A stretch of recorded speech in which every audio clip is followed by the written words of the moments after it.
Multiple eruptions on the sun's surface, some of the biggest you will ever see. Why now? And what does it mean for the Earthlings down here? Huge solar flares are erupting on the surface of the sun. In the past week now, 6 massive flares have spewed from the sun.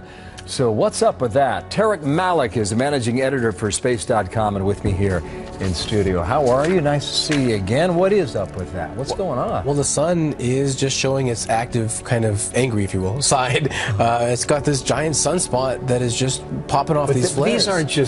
These aren't just regular flares. They're the size of Jupiter, and they're as big as the sun can produce. Yeah. So we saw basically over the last few days these huge solar flares. They are called X-class flares. They're the top of the Richter scale that the sun actually has for these events, and it just came one after another. Friday, Saturday, Sunday. In fact, there was one yesterday, a flare just this morning too. Is there a reason why?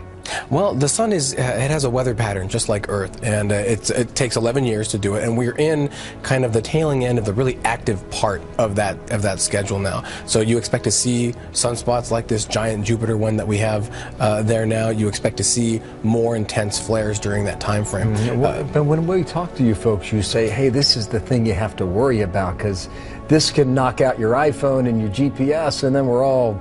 Yeah, and what we saw from this one here, this giant sunspot, was that it did create these strong radio blackouts. They were temporary when they happened, but we did not see like the major kind of interference in your GPS, your cell phones. We didn't see that, so I think we kind of dodged a bullet with this one here. You do? Yeah, dodged a bullet. Yeah, I mean, you can think a huge eruption of material that usually comes with these flares. We didn't see a lot of that with these activities. If one of those had been aimed right at the Earth during the time, we would see the effects, a couple days afterward, and it could be an interesting event. Wow, so you could see this from the roof of your building. That's right. In Lower Manhattan? That's right. How's that possible? Well, we have, you can buy them just by the dozen. We have these solar eclipse glasses. You do not want to look at the sun with just sunglasses or anything because you can really damage your eyes. But eclipse glasses, solar filters on telescopes, binoculars, that type of thing, you can safely look at the sun. We looked up, you could see it with your own eyes. Wow. This black dot on the lower right-hand side of the sun,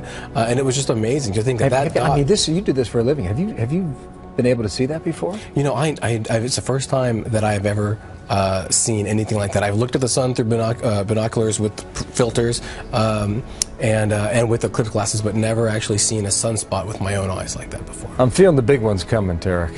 I don't know if it's now or 100 years from now. We've got a lot of spacecraft watching it, a lot of warning kind of networks that are tracking these storms right now just so that we can be prepared. Thank you. Tarek Malik from Space.com. Thanks. All right.